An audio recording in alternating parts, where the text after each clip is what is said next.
I was sent forth from the power, and I have come to those who reflect upon me, and I have been found among those who seek after me. Look upon me, you who reflect upon me, and you hearers, hear me. You who are waiting for me, take me to yourselves, and do not banish me from your sight.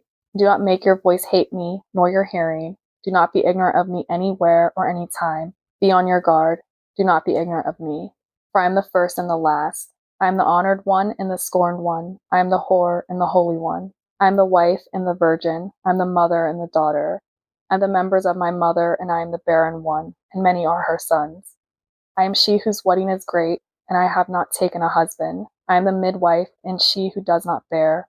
I am the source of my labor pains. I am the bride and the bridegroom, and it is my husband who begot me. I am the mother of my father, and the sister of my husband, and he is my offspring.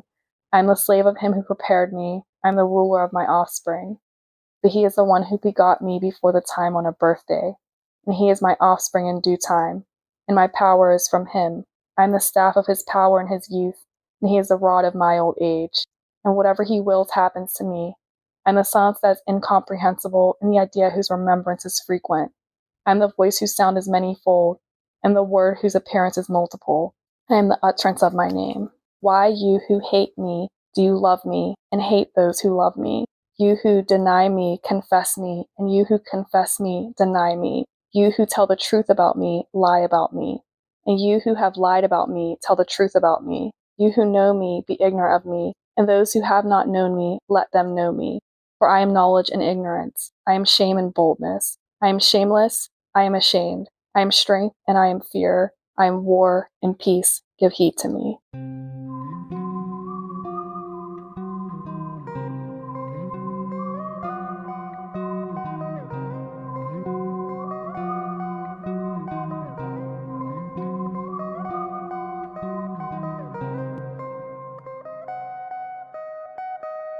Hi, guys. Hello. Welcome to Etta, Arlene's Spiritcast. If you're new to this podcast, we talk about all things related to mindfulness, magic, astrology, tarot, Reiki, meditation, anything in that realm. What you just heard was the Thunder Perfect Mind, and it's Coptic text that was discovered in the Nag Hammadi library, and it's thought to be an expression of Isis or another divine aspect of Sophia. So basically what that poem is an expression of the divine feminine. And it's one of my favorite writings. It is ancient. I think that it's beautiful.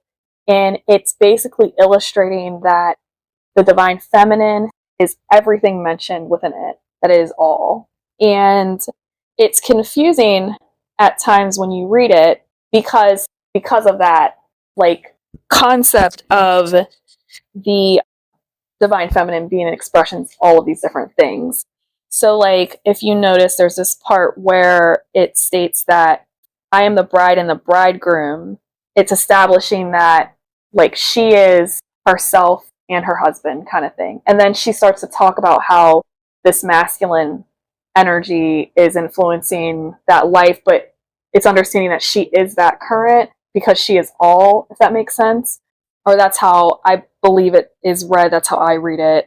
My favorite part, I love the duality because women have both parts, and often our culture wants to hyper focus on just one. So you are a whore, or you are that virginal, you're never all of it, but you are all of it. Now you're a mother, but once you're a mother, you can't be the whore anymore. You can't be the maiden, that type of thing. That's what we push women into. And so this poem states, for I am the first and the last. I am the honored one and the scorned one. I am the whore and the holy one. I am the wife and the virgin. I am the mother and the daughter. I am the members of my mother, and I am the barren one. So right out the gate, it's saying I'm all of it. Yeah. And then my favorite part at the end, for I am knowledge and ignorance. I am shame and boldness. I am shameless. I am ashamed. I am strength, and I am fear. I am war and peace. Give heed to me. This is probably one of my favorite writings. Oh, for sure. I love this. My favorite part is the paragraph before the ending. I'll tell you why I like it first. Yeah. I like it because whatever someone chooses to believe. So if you choose to believe that you are love, then you are. But I'm going to just read it and then I'm going to circle back. Why, you who hate me, do you love me, and hate those who love me? You who deny me, confess me, and you who confess me, deny me. You who tell the truth about me, lie about me, and you who have lied about me, tell the truth about me. You who know me, be ignorant of me, and those who have not known me, let them know me. Yeah. So again, I feel like that part is definitely focusing on standing in your power and like knowing who you are. Yes, and letting whoever the perceiver is have whatever their perception is. Yes. And the people who feel as though they know you know the truth of who you are. Mm-hmm. So it doesn't matter if it's love or hate or whatever. Yeah, because you're at your power when you know who you are and you stand in it, and that's why the last like paragraph states, "I'm war and peace, give heed to me." Yeah, because it's saying that like once you recognize who you are, it doesn't matter what anybody else thinks, and that's when you are the powerhouse. Mm-hmm. That's whenever you are like the reckoning. If you can have that blinder, there's so much like in this poem to like learn from. Oh yeah. And I don't know much about other places where I've heard, in the class, there was a person who got really emotional. I read this during the Love Goddess workshops and the Dark Goddess workshops. And in the Dark Goddess one, we had a participant who got very emotional because they were trying to rationalize their strict religious upbringing that apparently had pulled from this original text. So this is a very old text. Yeah, because the way you can interpret it, if you choose to, can be like we're interpreting it the way that it's most likely intended. Yes. But I could easily see how people can contort it to fit the patriarchy vibe. Yes, for sure. Because especially if you remove that it is supposed to be an expression of the divine feminine. Yeah. And you read it from a masculine perspective. Yeah. And then that masculine perspective means that the masculine is taking over the divine feminine. Yeah. And that the feminine is underneath it. So if you read it that way and you move things around a little bit, it can go the other way. And apparently that happens because we had a participant who got very emotional when they realized that the original text is an expression of the divine feminine. Yeah. The lore is that it is the words of Isis, but it can be Sophia in some other form.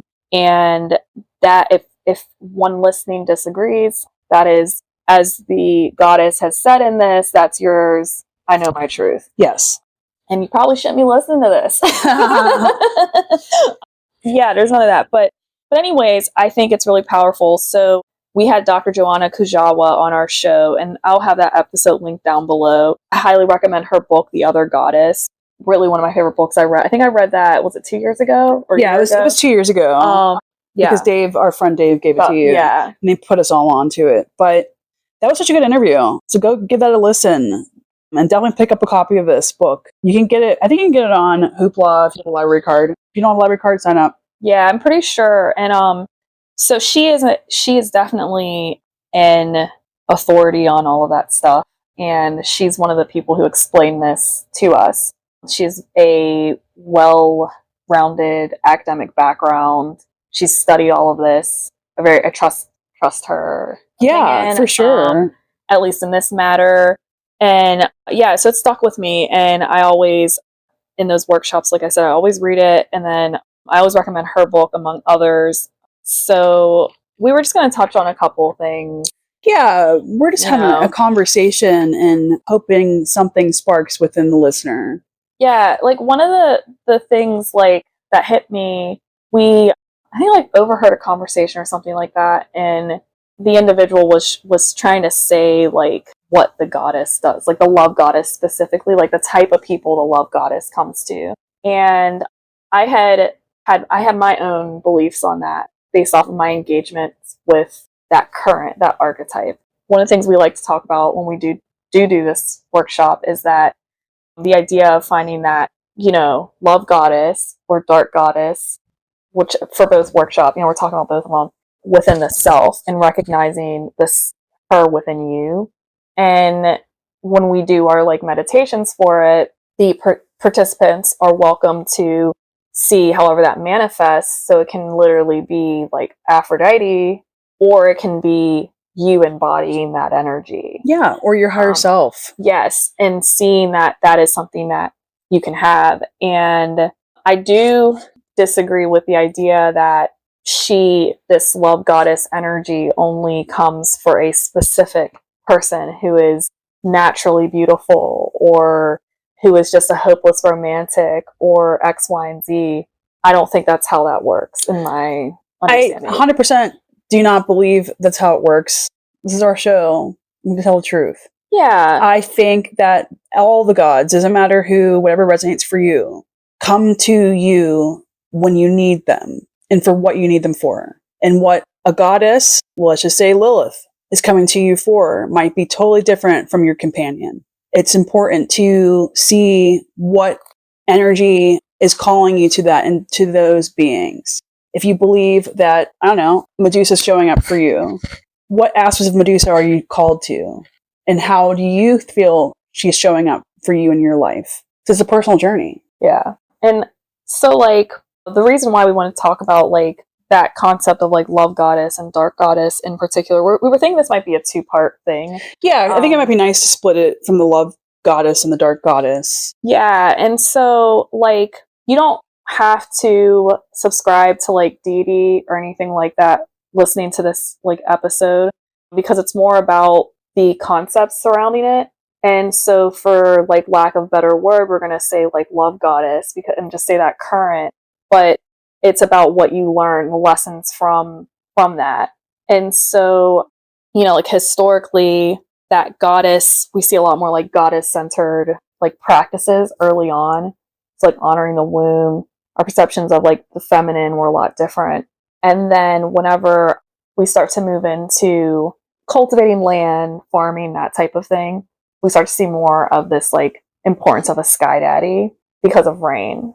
And there's a book called When God Was a Woman that talks about this stuff, like the evolution, like, away from, like, goddess, like, worship. Of course, there's, you know, we have a huge planet, lots of different religions and stuff like that. So this is definitely a generalization, but, you know, we move into these practices where having, like, a sky father type entity becomes more important for the rain. And speaking of books, there's a book called The Flowering Wand, and that book is about the divine masculine, but not in the sense of what you always hear that, oh, the divine masculine, he has to go out and fight. He's your action. It's, you know, your power to do stuff. It's about aggression. It's aggression. Yeah. It's about the masculine working in conjunction with, like, Mother Earth, and the idea of, like, rain seeding the earth and it bringing it back into nature, and less, like, masculine being everything that's not natural. It's pulling it back in. And it's a really beautiful book. It was written by, like, a poet. That's another book I highly recommend. My favorite pairing, I always tell people, is I like to read Dr. Joanna Kujawa because it's very heavy on feminine current. And then to get a really beautiful take on masculine and kind of heal that wound that a lot of us carry. And also for, like, let's say people who identify as being masculine, like, sometimes they think they have to be a certain way, but masculinity, just like femininity, is everything. There's different expressions of that. And so that book, The Flowering Wand, is really cool. It kind of brings it back into nature.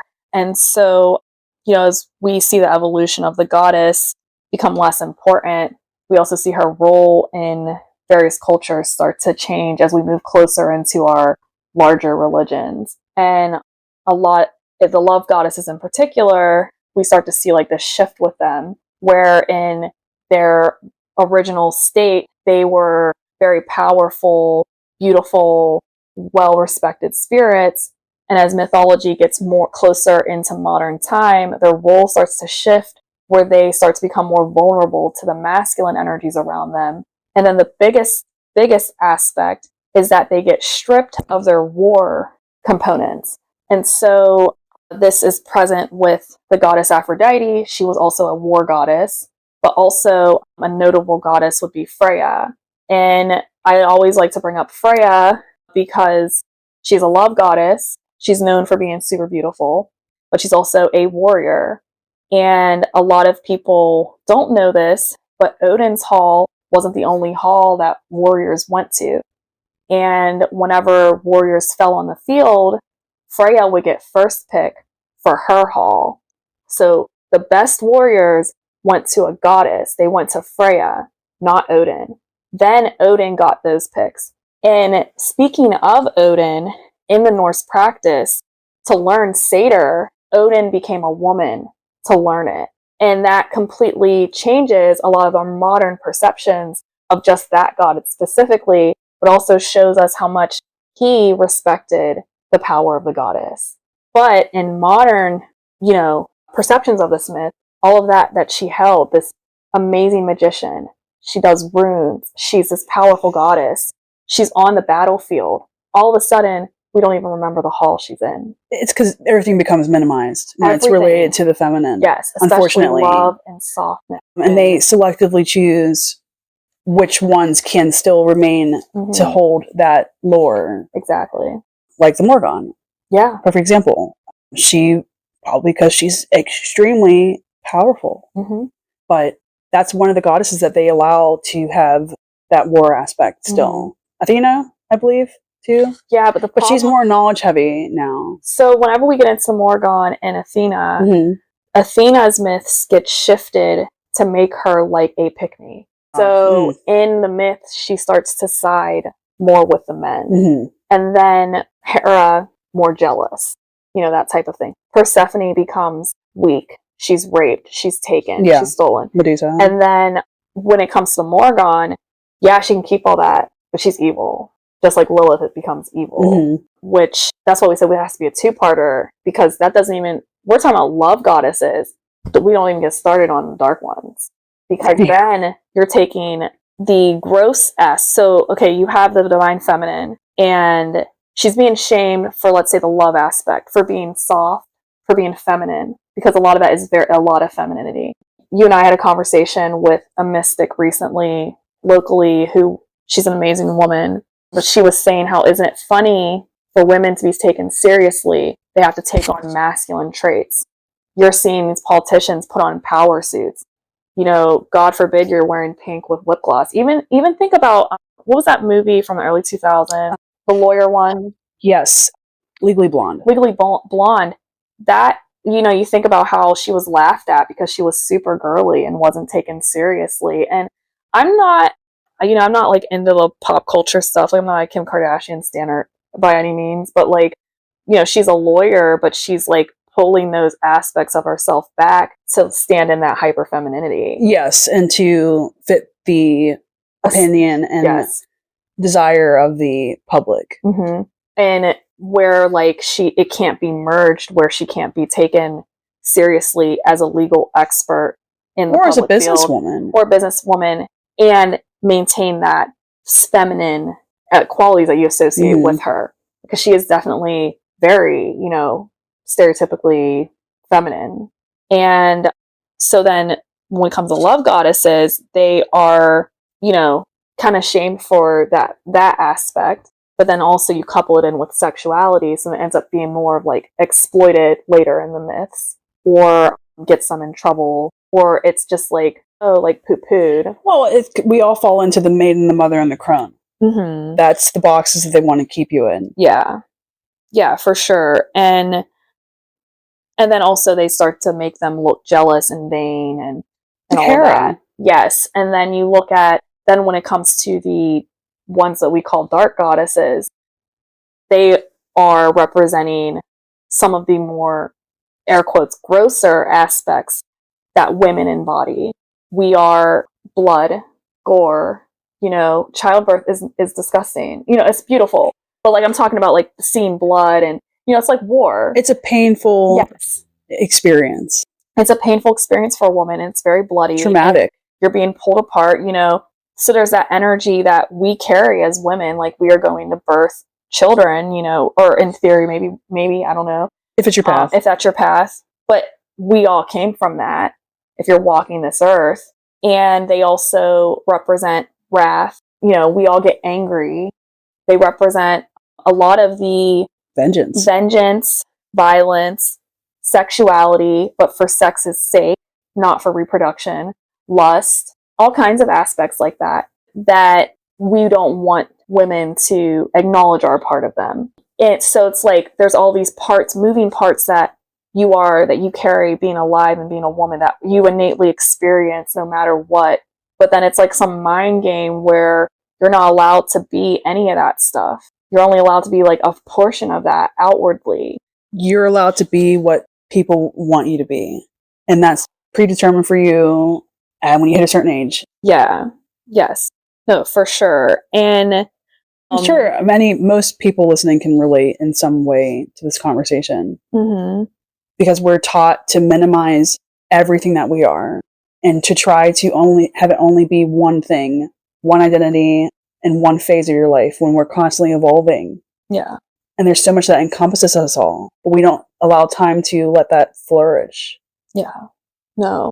And the other thing that I notice with when we're speaking on love goddesses particularly, and I think about this, I remember a while back we're talking to one of our friends, and you had said that it's weird in mythology that we don't see a lot of female entities partying and having fun. And the Joker aspect and the silly fun is reserved for the male entities. And then, so I like contemplate on that, because that's another thing that I'm like, well, women are like, we're silly. Like, we don't have to be serious. Like, we have fun. And then you think of like Aphrodite, and she's described as laughing and having fun a lot. It's just, it's not being shown to us that we can be that way. Or you think of like Artemis dancing. Like, she'll dance whenever the music is playing. Oshun is a dancer, you know? Right out the gate, when you think Artemis, you think, okay, she's outside, she's in the wild. Mm-hmm. You don't think of her as enjoying existence. Yeah, like, I mean, her brother is a god of music. Why wouldn't she want to dance? And same thing, like we thought about Athena, you think of like intelligence, you think of study. It's what I think of immediately. And now, since you told me about the whole pick-me thing, I want to think about that. Yeah, so that's something. Or Hera. You have to like dissect Hestia. She's just the hearth in the home. When she's really terrifying. When she's, I think, respectfully, a lot of them are terrifying. Yeah, but she's powerful is what I should have said. Like, the hearth in the home. The power is minimized in every aspect compared to the masculine counterparts. Yeah. Yeah. And so that makes you think of, like, what would be the objective? Like, what can you learn from them? What can you learn for yourself? Like, if you have these energies that are supposed to be reflections of us, it should give you solace and be like, it's okay for me to have fun. It's okay for me to have like softness, or be super intelligent like Athena, to strategize like Athena, or to have that queenly energy that Hera carries, to have the fuck it energy that Artemis embodies, like the freedom, but literally like her middle fingers to the patriarchy out the gate. Like, that's amazing. Like, it can teach you that you can do you all on your own, like, and be a part of nature and be wild. Or like Aphrodite, like, it's okay to be soft and sweet and have fun and still be a badass and still be powerful and still be a reckoning. You know what I mean? Like, and to value love and to embody love. Yeah. Yeah, for sure. And then, you know, there's goddesses all across the world that embody that, and their stories are lessons for us. And I think that, you know, it's important for us to honor that goddess that lives within every single person, male or female, or however you identify, because I think it's not gender specific. No, but I think the suppression of the acknowledgement of that can be toxic for everybody. And it is, because look around. Look around. Our planet is dying, and that's, you know what I mean? Like, I just think about the destruction of man. Of everything. I think of the destruction of man, and I think of the way that we can all collectively join together to make positive change in our worlds. And that starts with you. Yeah. I think of like a lot of different myths that involve like very powerful, like feminine currents, you know. Kali. Fierceness, but why do we only focus on the fierceness? So my favorite thing about, so you guys, I don't know if you guys know, but she knows, one of my favorite like love stories is the Shiva Shakti love story. Now I'm going to have a disclaimer. I am not fluent in Hinduism at all. I just like to read mythology, and I love love stories. And when we talk about like Kali is one of the, like, I think she is the last expression of a string of goddesses that are all Shakti. So then what she's teaching us is that as a woman, you are all of these things. As a divine feminine, you are Parvati all the way to Shakti, or I'm sorry, all the way to Kali in the most violent aspect of herself. And that always stuck with me, like learning that myth. And then, then you pull in the story with Shiva, like them trying to find each other. And then finally, like Kali is destroying everything. And then Shiva's sent to calm her. And if you listen to our Dr. Joanna Kujawa episode, we talk about it, and she describes it in a very colorful way. Go listen to it. Yes. Yeah. But I think that like Lilith is also that way. I think that she shows us all of these expressions of feminine that we are allowed to I could give a million reasons why I love Lilith. I think a lot of people can. Even if you don't believe in the existence of these beings, you can still learn from the mythology and the lessons in it. That's what art and writing and music and dance, art as a whole, combining all of that, is supposed, in my belief, connects us to the divine aspects of us. When we look at art, we read a story, we, dance, hear a song, whatever, it causes emotional responses because it helps us feel like we're seen and known. So, like, even if you don't believe in these stories, they still have something in them that can move you. There's wisdom in it. Mm-hmm. There's something in there that you can relate to or can help be a guiding light. Yeah.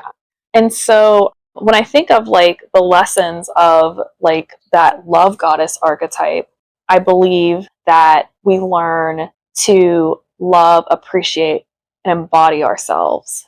And I always like to talk about some of the time I spent when I was immersed in that Aphrodite like current. And one of the things that she showed me was that idea of like beauty and everything and everybody being beautiful. And so one of the meditations I had done with her, so I see her on like a beach. If you're familiar with her myth, she was born, in the sea foam. Was it Botticelli's Birth of Venus? Yeah. I'm sure you guys might have seen. But, I'm like naked with her. And the first, she did that on purpose. And the first thing she does is she taps on my hips. And so my hips are both fake. And it was a long thing, being able to walk and all of that. But I have these like scars on my legs. And those scars, I always felt like I need to make my muscles strong, make myself look better, that type of thing, like your body. And the first thing she does is points out that like part that I'm self-conscious of. Mm-hmm. And then we start talking, and she's telling me how like not to be ashamed of our scars because they show a life that's lived and that you survive things, and that adds to your beauty because it adds to your story. Then she's talking about how I look, like how we look, that our bodies and our face are all from people who loved each other at some point. I know there's violence in some people's stories, but generally, they come from love. They reflect people who love you or some essence of that at some point, somewhere, and you're carrying your ancestors with you. And so like your nose that you might hate is beautiful because it's showing all of this history, all of these people who made it so that you could be where you're at right now, who thought that somebody else that looks like you was beautiful enough to be in love with or to marry or have sex with or whatever, combo. Yeah, whatever passion. Whatever path. Like I have freckles. So like my freckles are telling a story of my other ancestors who I don't even know, but they're on there for a reason. And every single person listening to this has these beautiful attributes, whether all combined, like your hair, your eyes, your nose, every single thing about you was done because somebody loved at some point to have you where you're at. That somebody made it so you could be where you're at. It's, somewhere, even if you have to dig, that's there. And that truth is there. That truth is there somewhere. And, for me, there's a lot of love in my, family, and like my parents loved each other very much. And I'm a reflection of that, my existence. And it's so deep, it's on my skin. It's in me, it's in my blood, it's in my face, my hair, it's all of it. It's that amalgamation of it all. So how can you look at yourself and think you're ugly? How can you look at yourself and think you're not enough? And even down to the body, physicality. like she was saying, every body is beautiful because, again, it has these traits. Like a woman, like you have a baby and you have scars where your body wasn't what it was, but you fucking created life. Like what's more, like what the fuck? Like you were a portal for souls. Like you did something amazing. And that's like, oh my God. Or like whenever we age, it's like you have like these wrinkles and stuff on you. And it's like, I made it this far. Like I have all of these stories. I have all this and I'm beautiful exactly where I'm at. Mm-hmm. And then she also told me this is why she was like, look around, who's bikini ready? Like, you know what I mean? Like on the ship, have you seen anybody? And then even if you did see somebody and you're like, yeah, no, this girl or this guy is, you know, look, their body's amazing. Like you think it's amazing. Somebody else might be looking at that individual and thinking they're too short. Yeah, or how does the person feel? How does that person feel? How does that person feel? The person that you think is perfect, how do they actually feel? You don't know. You're just forming a opinion from what you're processing through you. So if you are feeling insecure in any way or anything like that, there's something about yourself that you do not like, meditate on that and see where that comes from. 99% of the time, I guarantee you that did not necessarily come from yourself.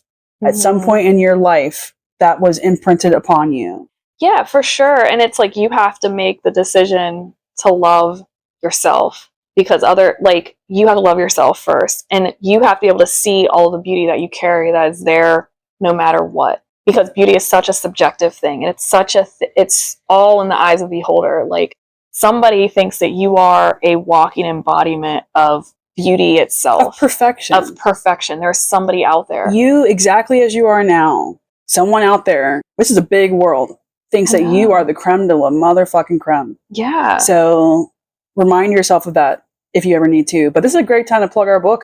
Yeah, we have a book called Things About Self-Love. Yeah. You can get it on Amazon. It's a 30-day affirmation guide. It's awesome. And if you are in the need of self-love or anything like that, go give it a look. Yeah. You can get it in our shop at Arlene.com. And I guess I will just plug everything else while we're here.